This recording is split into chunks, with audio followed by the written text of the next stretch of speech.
को महर्षि वेदव्यास जी ने 4 वेदों में व्यवस्थित किया, संकलित किया और उस ज्ञान को संसार को दिया। इसलिए महर्षि व्यास जी का नाम वेद व्यास पड़ गया। न केवल महर्षि वेद व्यास जी ने 4 वेदों की रचना की, उन्होंने 6 शास्त्र, 18 पुराण,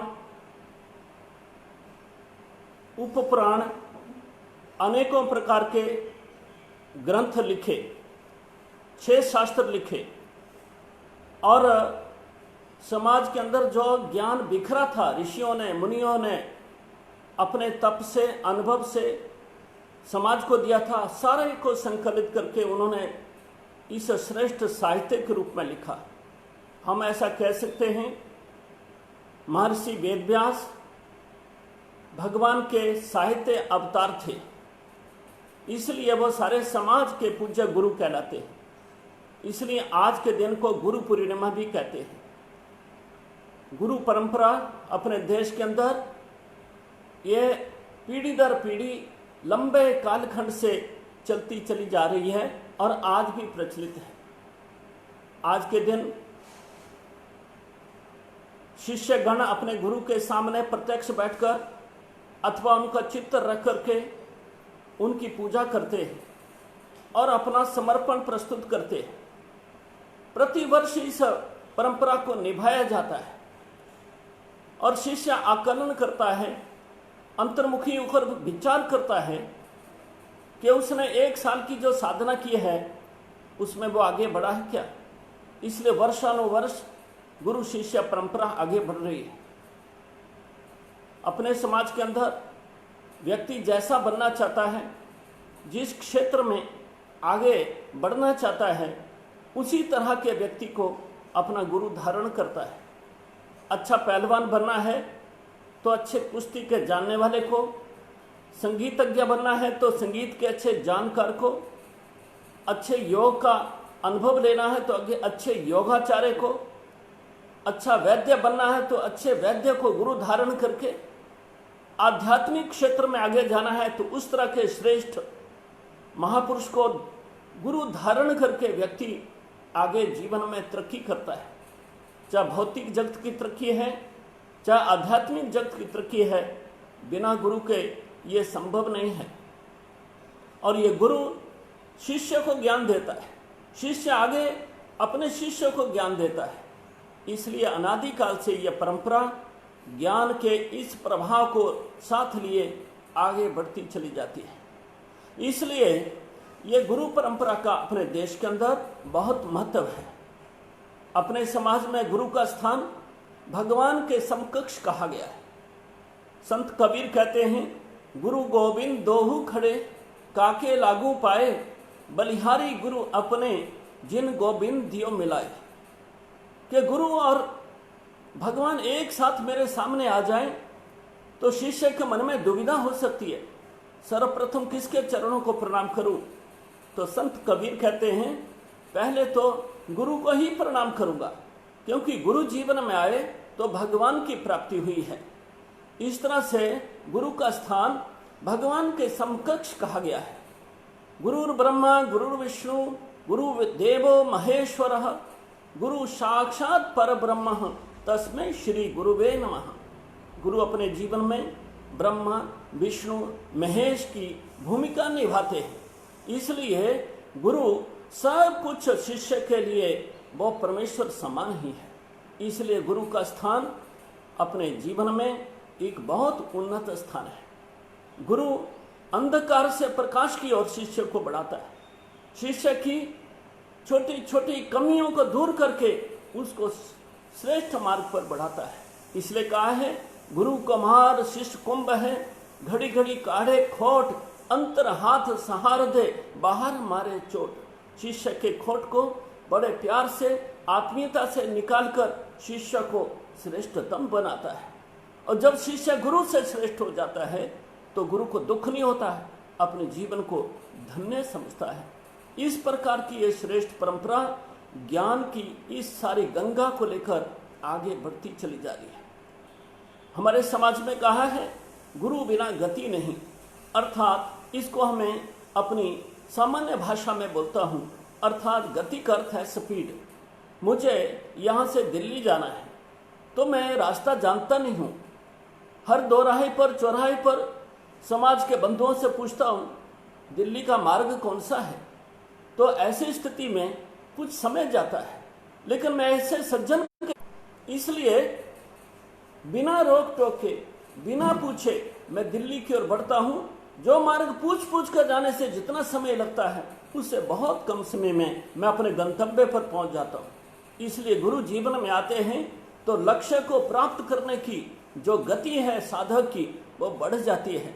इसलिए गुरु का बहुत महत्व है। राष्ट्रीय स्वयंसेवक संघ का कार्य विजयदशमी 1925 को प्रारंभ हुआ। उस समय संघ के संस्थापक पूजनीय डॉक्टर केशव राम बलीराम हेडगेवार जी ने स्वयंसेवकों को यह नहीं बताया संघ के गुरु कौन है। संघ का कार्य बढ़ने लगा, धीरे धीरे व्यवस्थित होने लगा। नागपुर के आसपास शाखाएं फैलने लगी। 1928 आया तो समाज में चर्चा चलने लगी संघ का गुरु कौन है। स्वयंसेवकों में भी परस्पर यह विचार आने लगा संघ के गुरु कौन है, डॉक्टर हेडगेवारी तो हैं। तो जब डॉक्टर साहब को इस संवाद का पता चला तो उनको लगा स्वयंसेवकों के मन का ये द्वंद्व दूर होना चाहिए। इसलिए जब 1928 व्यास पूजा का ये समय आया निकट, जो आषाढ़ मास की पूर्णमासी को आता है, तो डॉक्टर साहब ने स्वयंसेवकों को सूचना दी कि हम आने वाली व्यास पूजा के दिन गुरु पूजन करेंगे। स्वयंसेवक बहुत प्रसन्न थे, हमें डॉक्टर साहब की पूजा का सुअवसर प्राप्त होगा, क्योंकि डॉक्टर जी तो अपने पाँव को हाथ लगाने नहीं देते हैं। इसलिए बड़े उत्साह से उस दिन का इंतजार कर रहे थे। लेकिन आज जैसे परम पवित्र भगवा ध्वज लगा है, डॉक्टर साहब इस ध्वज लगने के पश्चात व्यास पूजा के दिन स्वयंसेवकों के सामने एक विचार रखते हैं कि स्वयंसेवक बंधुओं, आज हम किसी व्यक्ति विशेष का पूजन नहीं करेंगे, आज हम परम पवित्र भगवा ध्वज का पूजन करेंगे। क्योंकि व्यक्ति सदा सर्वदा जीवित नहीं रह सकता, उसके जीवन में कई प्रकार की कमियां आ सकती है। राष्ट्रीय स्वयंसेवक संघ का कार्य संपूर्ण समाज को हिंदुत्व के भाव से भरकर देशभक्त समरसता के सूत्र में बांधकर संगठित करके राष्ट्र को पूरा परम वैभव को प्राप्त करने का है। इस बड़े विशाल कार्य को करने के लिए लंबा समय चाहिए। एक व्यक्ति की आयु इतनी नहीं हो सकती, और एक व्यक्ति के जाने के बाद दूसरा व्यक्ति योग्य न मिला तो संस्था का पतन हो सकता है। इसलिए डॉक्टर साहब ने कहा हम व्यक्ति विशेष को राष्ट्रीय स्वयंसेवक संघ का गुरु नहीं मानेंगे, नहीं बनाएंगे। और उन्होंने कहा यह परम पवित्र भगवा ध्वज जो अनादिकाल से इस राष्ट्र का राष्ट्रीय ध्वज रहा है, इसको हम गुरु के स्थान पर स्थापित करेंगे। और ये गुणों की खान है, ये प्रेरणा का एक बहुत बड़ा स्रोत है। भगवा ध्वज राष्ट्र का ही दूसरा रूप है। इससे प्रेरणा लेकर हम वांछित लक्ष्य की ओर सहज रूप से बढ़ते चलेंगे। स्वयंसेवकों के मन में आया ऐसे कैसे संभव हो सकता है, तो डॉक्टर साहब ने इस विषय को विस्तार देना प्रारंभ किया। उन्होंने कहा यह भगवा ध्वज इतिहास का प्रतीक है। इस भगवा ध्वज को देख करके हमें प्रारंभ से लेकर सृष्टि के प्रारंभ से लेकर आज तक देश के इतिहास का पुनः स्मरण होता है, प्रेरणा मिलती है। इस लंबे कालखंड में भारत ने बहुत उन्नति की, ज्ञान में, विज्ञान में, सभ्यता में, संस्कृति में, हर दृष्टि से भारत श्रेष्ठ हुआ। सुख समृद्धि में भारत सोने की चिड़िया बना, विश्व गुरु भारत कहलाया, शक्तिशाली समृद्ध भारत बना। लेकिन बीच की कुछ सामाजिक कमजोरियों के कारण से समाज का नुकसान हुआ, देश टूट भी गया। समाज के अंदर कई प्रकार के हमने आतंक, कष्ट के पृष्ठ देखे हैं, जिनके कारण से भारत उन्नत हुआ। उन सारी अच्छाइयों को स्वीकार करके चलेंगे, और जिनके कारण से देश का पतन हुआ है उन कमियों को दोबारा नहीं दोहराएंगे। ऐसे ये इतिहास का ये एक किस्म से स्मरण कराता है। इतिहास से हमको प्रेरणा मिलती है। जब हम राष्ट्रीय स्वयंसेवक संघ के इस गुरु के बारे में चर्चा करते हैं तो संत सिखों के मन में ये विचार आने लगा, इतिहास क्या बताता है। तो कुछ प्रसंग सामने रखता हूँ। जब भगवान ध्वज को देखते हैं तो राम राज्य का स्मरण आता है। भगवान श्री राम के कालखंड में भी शासकीय भवनों पर प्रशासन का, उनका भी राज्य का ध्वज ये भगवा ध्वज ही था। और इसी ध्वज को लेकर पापी रावण का विनाश करके, उसका संहार करके, सब राक्षसों को खत्म करके भगवान श्री राम जी ने राम राज्य की स्थापना की थी। कहते हैं राम के राज्य में किसी प्रकार का संताप समाज को नहीं सताता था। दैहिक दैविक भौतिक तापा राम काज हूँ कहूँ नहीं व्यापा। अर्थात राम राज्य में शारीरिक, प्राकृतिक, भौतिक किसी प्रकार का भी कष्ट समाज को सताता नहीं था, समाज सुखी रहता था।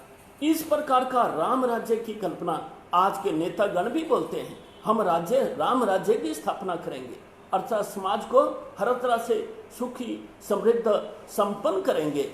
इस प्रकार का राम राज्य आज भी सबकी इच्छा है, ऐसा स्थापित होना चाहिए।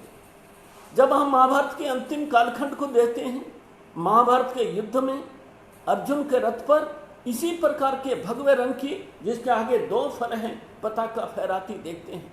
ये अर्जुन का रथ के विरुद्ध युद्ध भूमि में स्वयं आगे बढ़ाया था और धर्म की जीत हुई थी, अधर्म का नाश हुआ था। सत्यमेव जयते। यह प्रसंग ये सिद्ध करता है, एक ही परिवार में, उस परिवार में एक अधर्म पर चलता है, एक धर्म पर चलता है, सत्य की जीत होती है और भगवान स्वयं सत्य के पक्ष में खड़े होते हैं। अर्थात जीवन में सत्य के मार्ग पर चलना चाहिए। यह प्रसंग प्रेरणा देने का काम करता है और भगवान ध्वज इस सारे प्रसंग का साक्षी भाव से हमारे सामने आज भी खड़ा है। आज के युग में अनेकों चक्रवर्ती सम्राट यहाँ पर हुए हैं, उन्होंने भी इस ध्वजा को लेकर के देश की सीमाओं की रक्षा की है, देश के वैभव को, गौरव को दूर दूर तक फहराया है। जो भी शत्रु इधर आया उसको मिट्टी में मिलाया है। इस प्रकार का ये भगवा ध्वज उन सब स्वर्णीय पृष्ठों को याद दिलाता है। जब भगवा ध्वज की ओर देखते हैं तो कश्मीर के अंदर राजा ललितादित्य का शासन हमें स्मरण होता है, जिनके राज्य की सीमाएं पश्चिम में ईरान, कभी तुर्किस्तान, रूस, चीन, इधर असम और दक्षिण तक यानी मध्य भारत, महाराष्ट्र तक ये फैली थी। इतना विशाल राज्य ललितादित्य का था। इस ध्वज को देखते हैं तो बप्पा रावल का, राजपुताने का स्वर्णिम सारा कालखंड स्मरण होता है। ध्वज को देखते ही बुंदेलखंड में राजा छत्रसाल का वो स्वर्णिम कालखंड स्मरण होता है। ध्वज को देखते हैं तो विजयनगर साम्राज्य का 1565 तक का, 1336 से शुरू हुआ 300 वर्ष का स्वर्णिम काल विजयनगर साम्राज्य का स्मरण होता है। छत्रपति शिवाजी का स्मरण भगवा ध्वज हमें कराता है। हिंदू राज्य की स्थापना करने वाले 276 लड़ाई लड़ करके एक बार भी हारे नहीं, औरंगजेब को दक्षिण से खदेड़ दिया था। ऐसे जब ध्वज को देखते हैं आसाम का स्मरण होता है। 12 आक्रमण मुगलों ने 1-1 लाख सेना लेकर के किए, हर बार मुगलों को धूल चटा दी। ऐसा वैभवपूर्ण चारों ओर का ये गौरवमयी पृष्ठ भगवा ध्वज हमारे सामने रखता है। इस ध्वज को देखते हैं तो राजपुताना में, चित्तौड़ में रानी पद्मिनी का जौहर स्मरण होता है। 27,000 देवियां अपने मान सम्मान संस्कृति की रक्षा के लिए अग्नि को स्पुर्द हो गई, लेकिन मल्लेच अल्लाउद्दीन खिलजी का हाथ हमारे शरीर को स्पर्श नहीं करेगा। इस प्रकार से 1947 के उस कालखंड का स्मरण भी होता है। अर्थात ये भगवा ध्वज हमारे सामने हर प्रसंग का साक्षी है। ध्वज को देखते ही तो गुरु पुत्रों का बलिदान, उनका स्मरण होता है। फतेह सिंह, जोरावर सिंह, नन्हे बालक जिंदा सरहिंद में वो दीवार में चिन दिए गए, लेकिन धर्म नहीं छोड़ा। वीर हकीकत रहे 13 वर्ष की आयु में पटियाला, जिनका आज भी स्मृति स्थान है, वो वीर हकीकत राय धर्म नहीं छोड़ा, शीश कटाना स्वीकार किया।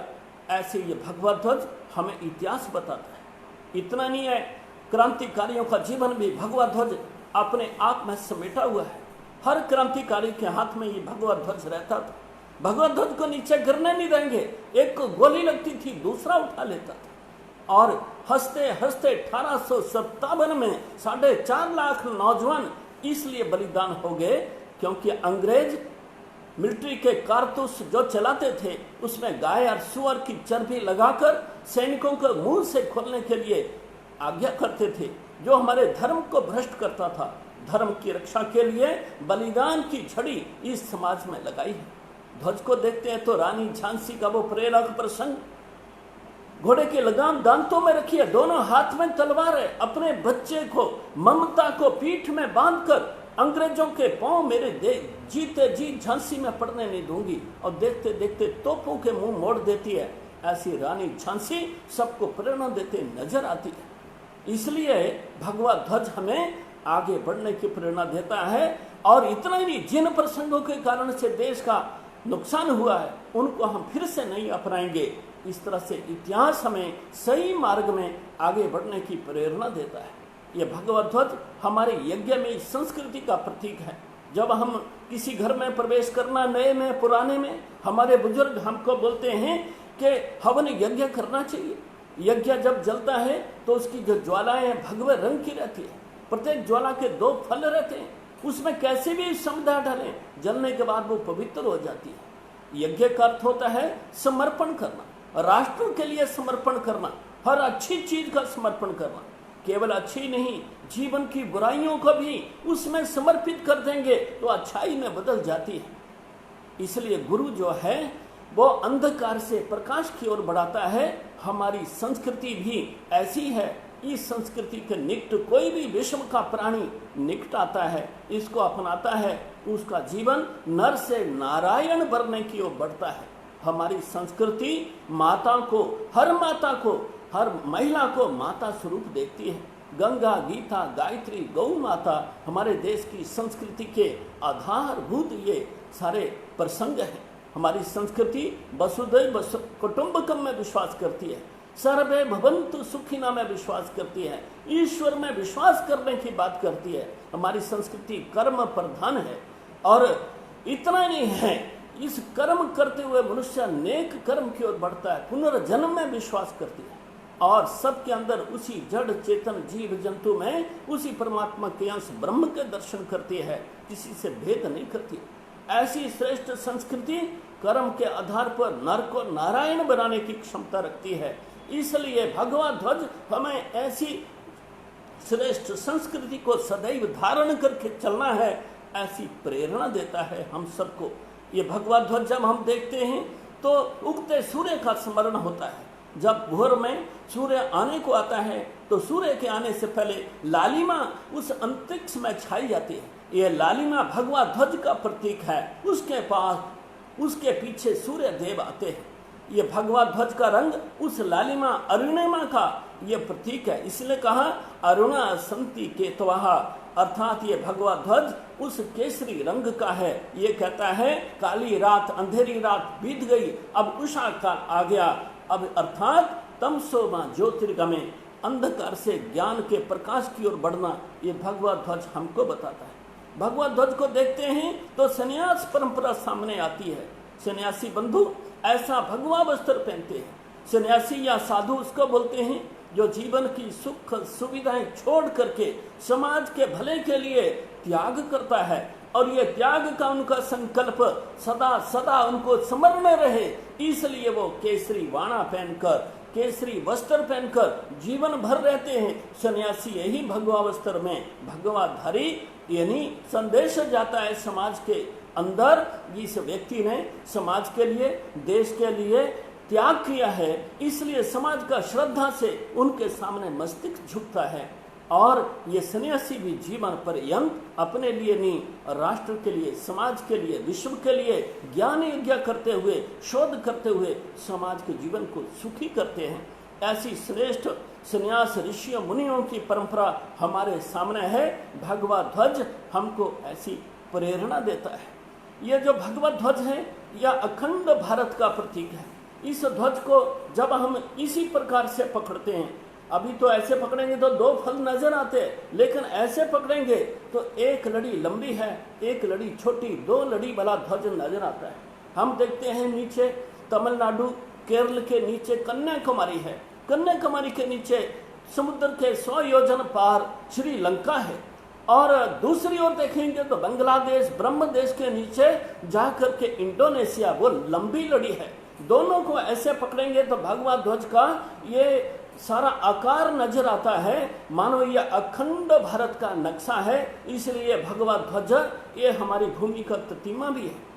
आप सोचते होंगे ये भगवा ध्वज की 2 लड़ी नहीं है, आगे 2 फूल लगे हैं, ये सजावट नहीं है, ये श्रीलंका और इंडोनेशिया को बता रहे हैं। जब हम भगवा ध्वज को देखते हैं तो हमारे देश का ये बहुत विशाल जो अखंड भारत का स्वरूप सामने आता है। कभी ईरान आर्यन के रूप में भारत माता का अटूट अंग था। अफगानिस्तान उपगण स्थान गांधारी वहां से लाई गई थी, तो गांधार भारत माता का ही अंग था। पाकिस्तान 47वें देश से लग हुआ है, और इतना नहीं, तिब्बत सांस्कृतिक दृष्टि से भारत का अटूट अंग था। और नेपाल, भूटान, बांग्लादेश, श्रीलंका, इंडोनेशिया, जावा, Sumatra, Yarkand, Samarkand, Brahmadesh, Kutch, तीनबिगा, PoK, COK, ये सब भारत माँ के अटूट अंग थे। आज 18 टुकड़े हो गए हैं। अखंड भारत का स्मरण ये भगवा ध्वज हम सबको कराता है। ऐसे श्रेष्ठ भगवा ध्वज को, जो त्याग, तप, ज्ञान, बलिदान का प्रतीक है हमारे सामने, हम संघ की शाखा में प्रतिदिन फहराते हैं।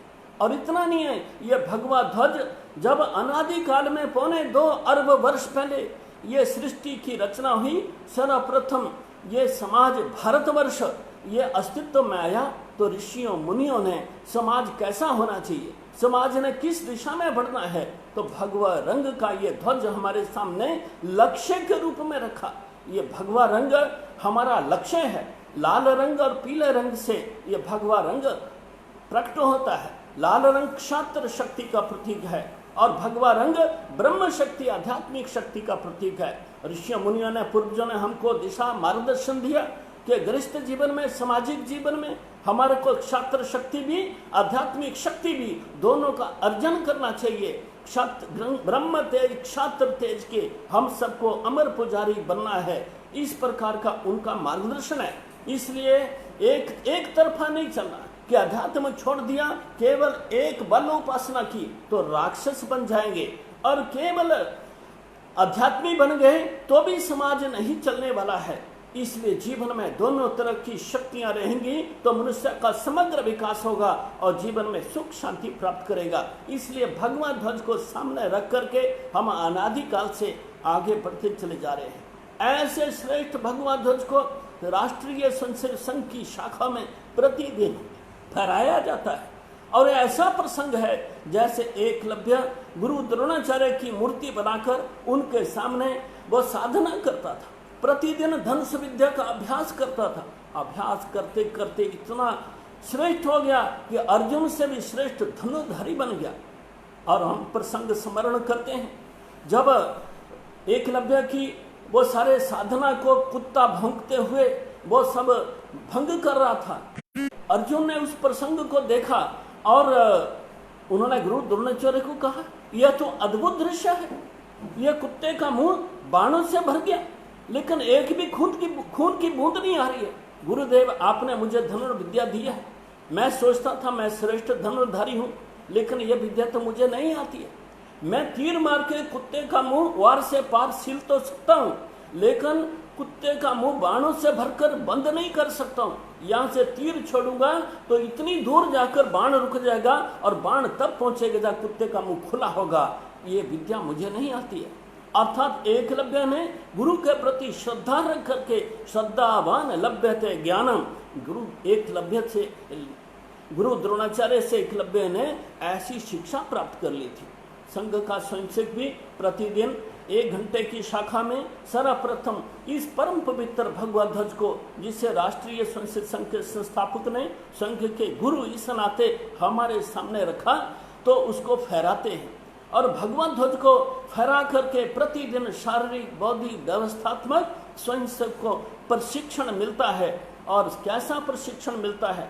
स्वयंसेवक शाखा से संस्कार लेता है, ये समाज मेरा अपना है, ये संस्कृति जिसमें मेरा जन्म हुआ है, ये मेरी संस्कृति है, संस्कार की, ये सहकार की संस्कृति है। ये जीवन मूल्य, ये श्रेष्ठ धर्म, पवित्र धर्म, विश्व कल्याण के लिए मुझे भी धारण करना है। और इतना नहीं, मुझे विश्व कल्याण के लिए काम करना है, उसका जीवन अच्छा बनता है। समाज में, राष्ट्र में कहीं भी संकट आता है, स्वयं से अपनी सामर्थ्य से उस संकट को दूर करने चलता है, क्योंकि वो कहता है ये राष्ट्र मेरा अपना है। जिस बात को हम अपना मानते हैं, हमारा सुख दुख सब कुछ उसके साथ जुड़ जाता है। ऐसा श्रेष्ठ संस्कार स्वयं से को मिलता है। प्रतिदिन हम प्रार्थना में इस ध्येय का स्मरण भी करते हैं, परम वैभवन ने तुमे तत्स्वराष्ट्रम, अपने राष्ट्र को परम वैभवशाली बनाएंगे, लेकिन विधाय से धर्म से संरक्षणम, धर्म की रक्षा करते हुए इस काम को करेंगे। अर्थात राष्ट्र वैभव संपन्न शक्तिशाली तो होना चाहिए, लेकिन जीवन मूल्य और संस्कृति की रक्षा करते हुए ये संस्कार प्रतिदिन स्वयंसेवकों को शाखा में प्राप्त होता है। ऐसा श्रेष्ठ जीवन शाखा से गढ़ते गढ़ते आज हम देख रहे हैं पूरे विश्व के अंदर राष्ट्रीय स्वयंसेवक संघ का काम बढ़ा है। राष्ट्रीय स्वयंसेवक संघ का काम भगवत ध्वज की प्रेरणा से चलता है। जब भगवत ध्वज की बात करते हैं तो संघ के संस्थापक ने एक बहुत बड़ा काम किया है। संघ का स्वयंसेवक व्यक्ति निष्ठ नहीं बनता है, वो तत्वनिष्ठ बनता है। प्रारंभ में कोई भी सामाजिक व्यक्ति किसी के जीवन से प्रभावित होकर संघ में आता है, लेकिन धीरे धीरे वो संघ को अपना मानने लगता है और आगे बढ़कर वो संघ के विचार से जुड़ जाता है। ऐसे ही है जैसे भगवान महात्मा बुद्ध ने 3 वाक्य दिए हैं, मंत्र दिया है, बुद्धम शरणम गच्छामि, संघम शरणम गच्छामि, धम्मम शरणम गच्छामि। अर्थात सर्वप्रथम बुद्ध की व्यक्ति के संपर्क से आते हैं, फिर हम संगठन संघम शरण में जाते हैं, फिर धम्म में तत्व से जुड़ जाता है व्यक्ति। किसी व्यक्ति के संपर्क के कारण से हम स्वयंसेवक बनते हैं, लेकिन धीरे धीरे इस विचार से जुड़ जाते हैं। किसी भी कारण से जिसके संपर्क से मैं स्वयंसेवक बना वो संघ कार्य नहीं कर पाता है, तो भी नया स्वयंसेवक सक्रिय होकर काम करता है। वो व्यक्ति के कारण नहीं, संघ में व्यक्ति का महत्व है, लेकिन ध्येय का ज्यादा महत्व है। इसलिए संघ का स्वयंसेवक इस भगवत ध्वज को गुरु धारण करके ध्येयवादी बनता है। दूसरा, एक बहुत बड़ा संकट डॉक्टर साहब ने दूर कर दिया। जो व्यक्ति की मृत्यु के बाद नया गुरु बनाएंगे तो नया गुरु कैसा होगा? इसलिए भगवत ध्वज सदैव शाश्वत है, कभी मलिन नहीं होगा, इसमें कोई कमी नहीं आ सकती। व्यक्ति में अहंकार के कारण पतन आ सकता है, और इसके लिए डॉक्टर साहब ने इतिहास का बहुत गहन अध्ययन किया था। उन्होंने पंजाब का भी शायद एक प्रसंग स्मरण किया होगा कि 8वें गुरु हरकिशन, सदगुरु हरकिशन जी थे। उनकी आयु कम हुई थी, लेकिन जब उनका अंत समय आया तो शिष्यों ने कहा गुरुदेव को, गुरुदेव नए गुरु कौन होंगे? तो केवल एक शब्द बोल पाए अंत समय में गुरु हरकिशन जी। उन्होंने कहा गुरु बकाले में मिलेंगे, और उनका अंतिम सांस पूर्ण हो गया। अब लोग गुरु को ढूंढने के लिए बकाले में जाने लगे। अनेकों दाढ़ी बढ़ाए हुए, जटाएं छोड़ी हुई अनेक बंधु वहां बड़े बैठे मिलने लगे। लोग सबके पास जाते थे, लेकिन सच्चे पातशाह कौन है ढूंढ नहीं पाते थे। तब एक प्रसंग घटित होता है, उसकी कथा है। एक व्यापारी विदेश से व्यापार करके लौट रहा था, धन धान्य से भरपूर उनके पास समुद्री जहाज था, लेकिन समुद्र में वो तूफान आ गया, नौका डोलने लगी। तो सच्चे पातशाह था, उस व्यापारी ने स्मरण किया, सच्चे पातशाह मैं सकुशल किनारे पर पहुंच जाऊंगा तो मैं 500 अशर्फी आपके श्री चरणों में चढ़ाऊंगा। लेकिन जब लौटकर गांव आता है, वो पूछते हैं पातशाह कहाँ है, गुरुदेव कहाँ है? कहते गुरु तो बकाले में मिलेंगे, लेकिन अभी पता नहीं चल रहा है। वो वहां बकाले में आते हैं, अनेकों गुरु के रूप में संत बैठे हैं, किसी को 2 अशर्फी, किसी को 4 चढ़ाता है, और सब खुश होकर आशीर्वाद देते हैं। और वो व्यवसायी ऐसे करते करते गांव के सभी संतों के पास चले गए, लेकिन फिर भी तसल्ली नहीं हुई। तो गांव के लोगों से पूछते हैं कि यहाँ कोई और भी संत रहते हैं क्या? नहीं, यही रहते हैं, पर एक है और जो ऊपर बिल्कुल किरीकंदरा में छोटी सी गुफा में रहते हैं, वो बाहर भी नहीं आते हैं। इसलिए व्यापारी के मन में आया मैं भी वहाँ भी जाता हूँ। वहाँ भी जाकर व्यापारी ने 2 अशर्फियाँ उनकी ओर बढ़ा दी। तो वहाँ बैठे संत ने ऐसे देखा कि व्यापारी बंधु आप पक्के व्यापारी हैं, मेरे से भी व्यापार करने लगे हैं। जब नौका तेरी डोल रही थी, उस भंवर में फंसी थी, तूने तो कहा था मैं सकुशल आ जाऊंगा, 500 सरफी चढ़ाऊंगा। तेरी नौका ठेलते ठेलते बचाते हुए देख मेरा कंधा छिल गया है, इतने दिन हो गए अभी भी ठीक होने को नहीं आया। लेकिन जब तेरी नौका बाहर आ गई तो तू भूल गया उस वचन को। जब व्यापारी ने यह देखा कि 500 रुपए, 500 असरफियों की बात तो मैंने किसी दूसरे व्यक्ति को बताई नहीं है, केवल यही महापुरुष हैं जिनको ये सब मालूम है। उनको लगा सच्चे पातशाह यही है, और वो खुशी से झूम उठे, नाचने लगे, समाज में जोर जोर से चिल्लाने लगे, गुरु पा लियो, गुरु लब लियो, गुरु लब लियो। और सच्चे पातशाह गुरु तेग बहादुर समाज। तो इस प्रकार डॉक्टर साहब ने इस प्रसंग का भी स्मरण किया होगा कि गुरु गद्दी के लिए किस प्रकार से आगे चलकर संघर्ष होते हैं।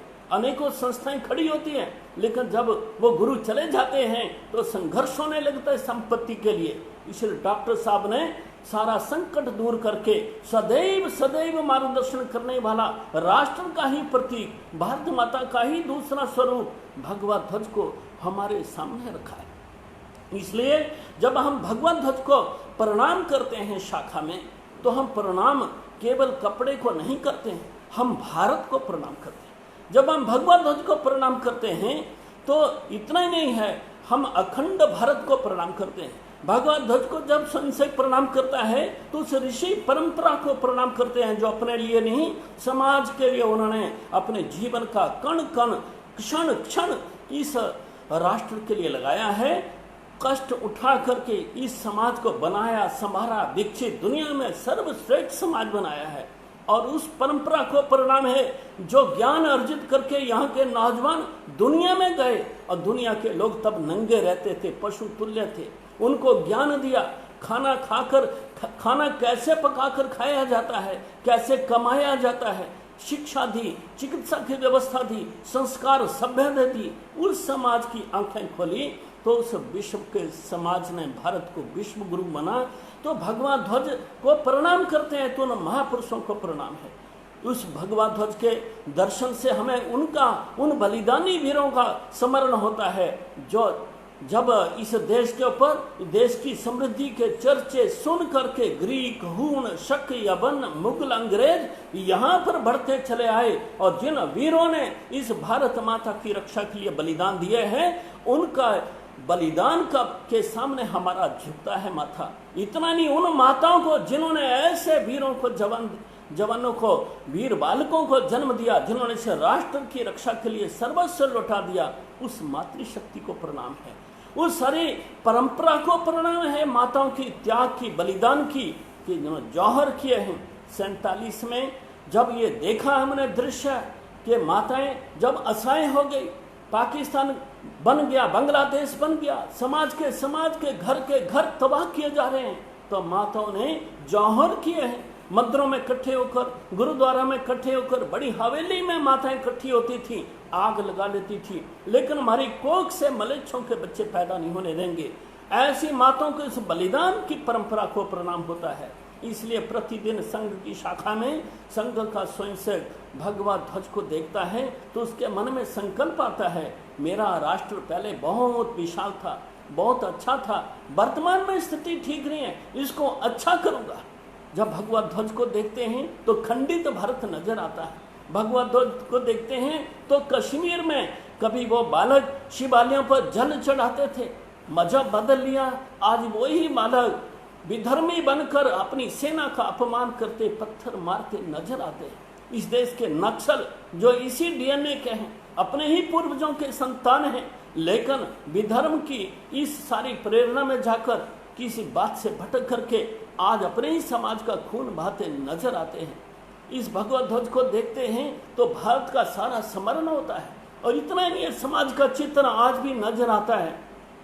73 वर्ष आने को हो गए आजादी के, लेकिन बहुत सारी माताएं ऐसी हैं, बहुत से परिवार ऐसे हैं जिनको 2 समय का खाना नहीं मिलता है। माताओं के पास केवल एक वस्त्र है तन ढांपने के लिए।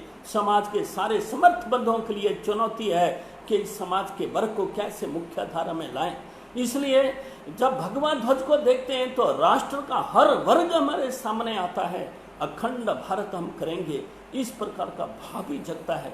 हमारा समाज कैसा था श्रेष्ठ, वैसा करेंगे। इसलिए स्वयं से के मन की वेदना इस ध्वज को देख करके भी प्रकट होती है कि हम अपने देश को, समाज को अच्छा देखना चाहते हैं।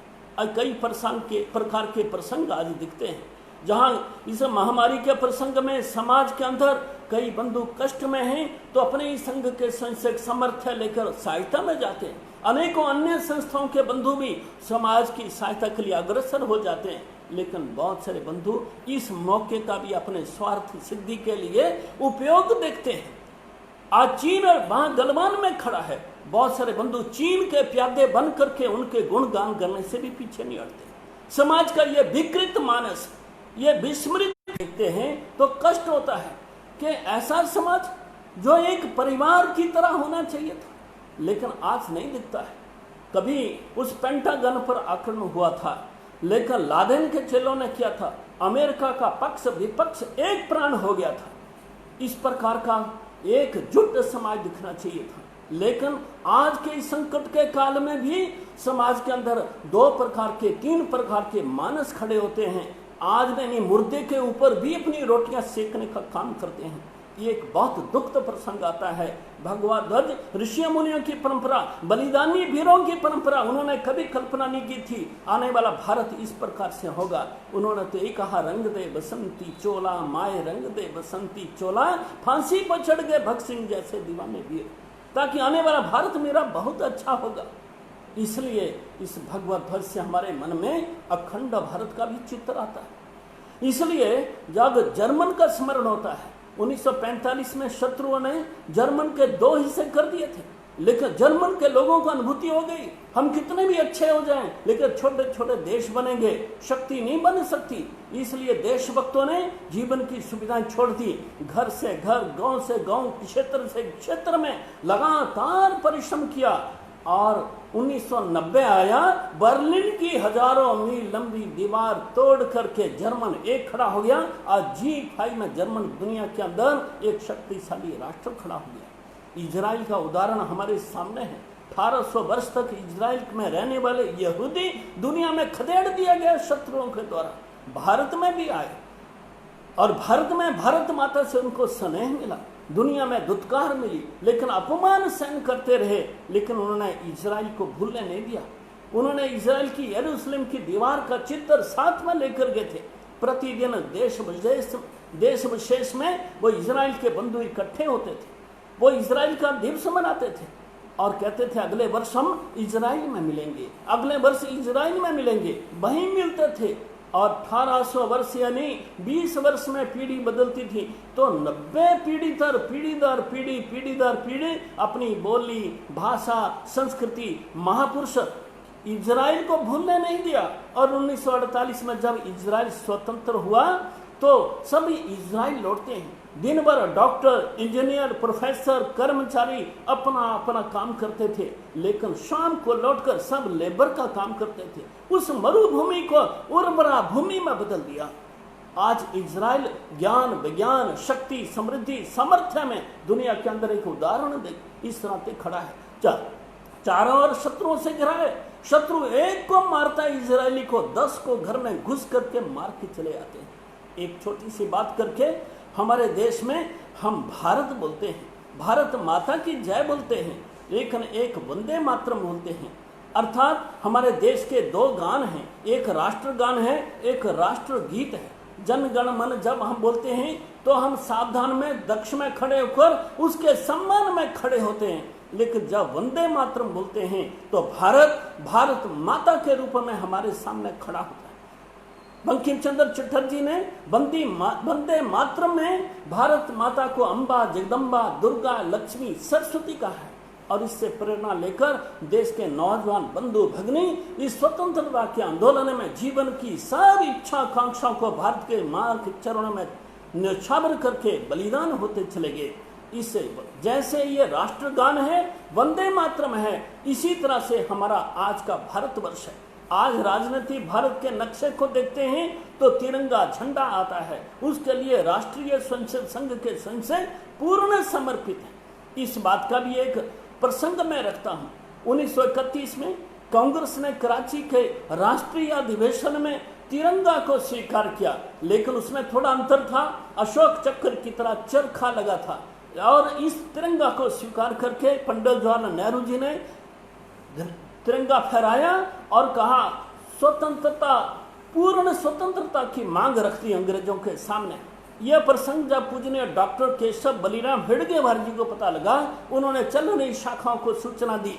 सभी शाखाओं ने उत्सव मनाया और सरकार का, कांग्रेस का धन्यवाद किया था। 1937 का प्रसंग है। एक राष्ट्रीय अधिवेशन में पंडित जवाहरलाल नेहरू वो तिरंगा झंडा फहराने वाले थे। झंडा फहराने शुरू हो गया, लेकिन मध्य में गया तो झंडे की डोरी अटक गई, ना नीचे आ रही है ना ऊपर जा रही है। आयोजकों के सांस रुक गए। ये तो बहुत बड़ा अपमान की बात है। तभी उस भीड़ में से एक नौजवान दौड़कर आया, उस पोल के ऊपर तेज गति से चढ़कर ऊपर पहुंच गया। बहुत ऊंचा झंडा था। वहां जाकर जो रिंग में अटकी गांठ थी उसको छोड़ा दिया, झंडा ऊपर चढ़ गया। सबकी सांस में सांस आई। सभी के मन में एक स्वर आया, इस बालक का सम्मान करना चाहिए, इसने बहुत बड़ा एक महत्व का काम किया है। लेकिन जैसे ही कांग्रेस को पता चला ये तो राष्ट्रीय स्वयंसेवक संघ की शाखा में जाता है, तो सम्मानित करने का प्रसंग छोड़ दिया गया। डॉक्टर साहब नागपुर लौटकर आए।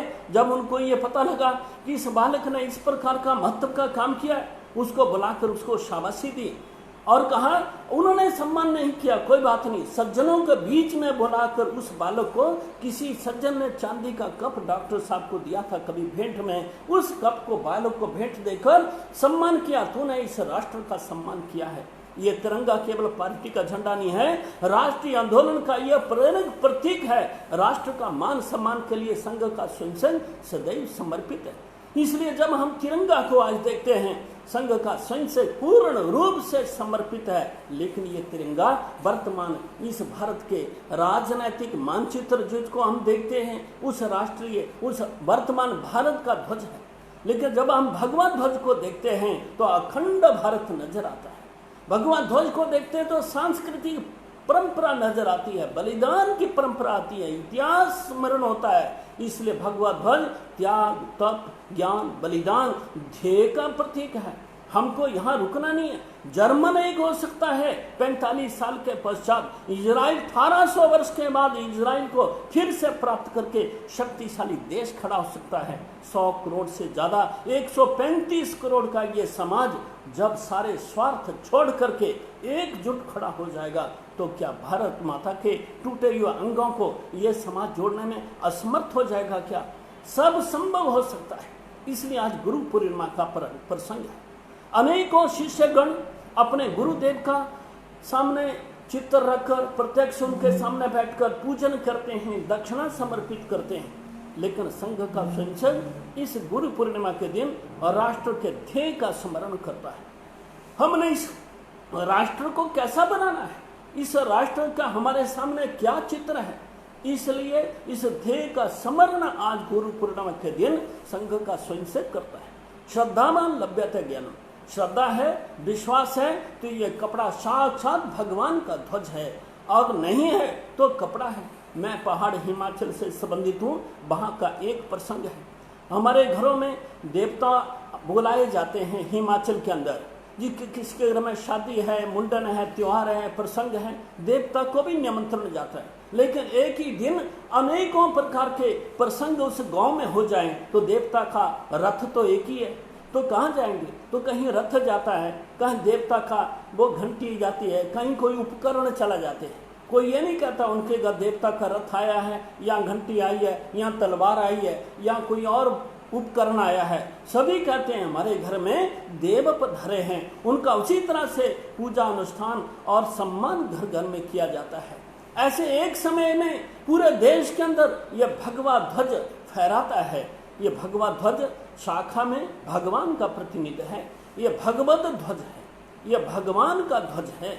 इसलिए भगवान धर्म की स्थापना, दुष्टों के विनाश, सज्जनों की रक्षा के लिए आते हैं। इसलिए भगवा ध्वज भी यही कहता है शक्तिशाली से समाज की अपेक्षा क्या रहती है? सज्जनों को आशा होनी चाहिए और दुष्टों को उससे भय होना चाहिए। इसलिए समर्थ शक्तिशाली राष्ट्र वो होता है जो अपनी इच्छा आकांक्षा अपने पांव पर स्वयं पूरा कर ले। अपनी इच्छाओं को, आवश्यकताओं को पूरा करने के लिए किसी की ओर, मुंह की ओर ताकना, ये एक सज्जन, एक श्रेष्ठ शक्तिशाली राष्ट्र के लक्षण नहीं होते। इसलिए आज अपना राष्ट्र वैभवशाली हो, समर्थशाली हो, लेकिन धर्म संस्कृति की रक्षा खो करके नहीं होना चाहिए। अपना राष्ट्र आत्मनिर्भर होना चाहिए, पूरा सभी प्रकार से सर्वांगीण विकास होना चाहिए। इस ध्येय का स्मरण स्वयं से प्रतिदिन संघ शाखा में करता है। इसलिए वर्तमान में आज के दिन और इस परंपरा से संघ 6 उत्सव मनाता है। गुरु पूर्णिमा का प्रसंग गुरु के प्रति समर्पण को दिखाता है और ये समर्पण ही राष्ट्र को खड़ा करता है। एक प्रसंग कहकर विषय को विराम देता हूँ। माता द्रौपदी का चीरहरण दुशासन कुटिलता से भरी सभा में कर रहा था। माता द्रौपदी अपनी रक्षा के लिए, इज्जत की रक्षा के लिए सभियों से, सभी सज्जनों से गुहार लगा रही थी, पर सज्जन काय के थे। पितामह के सामने हाथ पसारती है, पितामह मेरी लाज की रक्षा करो। पितामह दाढ़ी हिला देते। द्रोणाचार्य भी यही करते, नहीं करते। क्यों कर रहे? पितामह भी, अन्न का प्रभाव हो गया था, सब चाहते रोक सकते थे। द्रोणाचार्य आज के प्रसंग में मुंह खोलते हैं तो नौकरी चली जाएगी, ट्रांसफर हो जाएगी, डिमोशन हो सकती है, क्योंकि वो राजगुरु थे। इसे द्रोणाचार्य मुंह नहीं खोले। कृपाचार्य गुरु कुलगुरु थे, वो भी ऐसे ही बुजदिल मुंह बंद करके बैठे रहे। महात्मा विदुर तो महात्मा थे, बेटी मैं उपदेश दे सकता हूँ, बाकी कुछ नहीं। धृतराष्ट्र अंधे थे, पुत्र मोह में और अंधे थे। अब द्रौपदी क्या करे, किससे लाज किए? वो गुहार लगाए तो भगवान कृष्ण का स्मरण करती। लेकिन द्रौपदी को अहंकार था कि मैं शक्तिशाली, साड़ी पकड़ी थी, एक हाथ से कन्हैया को पुकारती थी, कन्हैया नहीं आते थे। तब जब थक गई तो दोनों हाथ खड़े करती है, कन्हैया कन्हैया कन्हैया पुकारती है, तो कन्हैया साड़ी के रूप में प्रकट हो गए। अर्थात भगवान तब प्राप्त होते हैं जब पूर्ण समर्पण होता है, और राष्ट्र भी तब प्राप्त होता है जब राष्ट्र के लोग राष्ट्र के प्रति पूर्ण समर्पण करते हैं। देशभक्ति इसको कहते हैं, प्रभु भक्ति को कहते हैं। पूर्ण समर्पण से प्रभु प्राप्त होते हैं, पूर्ण समर्पण से देश प्राप्त होता है। इसी को प्रभु भक्ति, देशभक्ति कही है। अपना ये समाज देशभक्त बने, पूर्ण समर्पण देश के बारे में सोचे। ये देश है तो हम है, देश है तो हमारी माता बहनें बुजुर्ग, संपत्ति की रक्षा होगी। देश लिए रहे तो हम कहाँ बचेंगे? इसलिए विकृत मानसिकता ठीक हो, राष्ट्र ठीक हो, हम वर्तमान राष्ट्र के लिए पूर्ण समर्पित हो, देश की हर योजना के साथ समाज खड़ा होना चाहिए। भगवा ध्वज ये मांग करता है, और भगवा ध्वज अखंड भारत का स्मरण करा। अगर भर जाए तो हम उस घाव की चोट को भूल जाते हैं। 47 में और उससे पहले भी देश के कई टुकड़े हुए, वो भारत माँ के अंग पर लगे घाव हैं, वो हमारे हृदय में लगे घाव हैं। अगर वो घाव भर गए तो हम देश के विभाजन की वेदना को भूल जाएंगे। इसलिए आप सबसे मेरा विनम्र निवेदन है, देश विभाजन का घाव भरने नहीं देना। भरने लग जाए तो लकड़ी लेकर उसको उकेरते रह जाना, सदा सर्वदा इसको घाव को बनाए रखना, जैसे इजराइल ने बना के रखा है। और भारत को दुनिया का सिरमौर, वैभवशाली, शक्ति संपन्न, अखंड ऐसा स्वरूप प्रदान करने के लिए अनेक पीढ़ियां लग सकती हैं। स्वयं से प्रतिदिन शाखा में यही भाव लेकर काम करता है। और जब गुरु दक्षिणा आती है तो कहता है, मन समर्पित, तन समर्पित और ये जीवन समर्पित, चाहता हूँ मातृभू तुझे कुछ और भी दूं, तेरा वैभव अमर रहे माँ, हम दिन चार रहे ना रहे। इस भाव से राष्ट्रीय स्वयंसेवक संघ समाज में काम कर रहा है। सभी माताओं, बहनों, बुजुर्ग, जवानों से मेरा विनम्र निवेदन है, आपका स्नेह सहकार इस राष्ट्र यज्ञ में प्राप्त होना चाहिए। ये राष्ट्रीय कार्य भगवा ध्वज सारे समाज का ध्वज है। भगवान राम के हम भक्त हैं, करोड़ों करोड़ों उनके अनुयायी हैं। भगवान कृष्ण के भी कम भक्त नहीं है। भगवान शिव के तो और भी आगे, कोई देवी देवताओं को मानते हैं, कोई साकार निराकार को मानते हैं, लेकिन समाज तो बट जाता है। लेकिन जब भगवान ध्वज को देखते हैं तो उनकी छत्र छाया तो ईश्वर का एक नारायण स्वरूप नजर आता है। इसलिए भगवान ध्वज सारे समाज को, मजहबों को, जाति पाति सब बंधन तोड़कर भारत माँ के आंचल में सबको समेट लेता है। इसलिए भारत हमारी माँ है, हम इसकी संतान है। भगवत ध्वज से प्रेरणा लेकर हम एक परिवार के इस भाव को भरते हुए हम अग्रसर हो रहे हैं। आज के इस प्रसंग पर, गुरु पूर्णिमा के इस पावन पुनीत सुअवसर पर आप सबको बहुत बहुत बधाई। गुरु परंपरा का आशीर्वाद सबको प्राप्त हो, और इस आशीर्वाद का अर्थ है वो गुण हमारे अंदर आने चाहिए। शिवो भूतवा शिवम यजेत, शिव की आराधना करते करते शिवमय हो जाना, राष्ट्र की आराधना करते करते राष्ट्र के साथ एकात्म हो जाना। ये राष्ट्र एकात्मता का, देशभक्ति का भाव सबके मनों में यथाशीघ्र भर जाए, राष्ट्र शक्ति से भर जाएगा। फिर से उस परंपरा को विश्व के अंदर, विश्व कल्याण के अंदर खड़ा करने में हम सभी निमित्त मात्र बनकर समर्थ हो सकेंगे।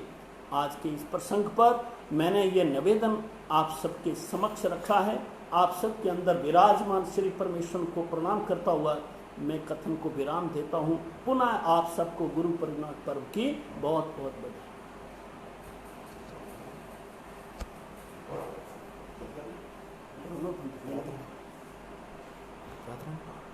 बंद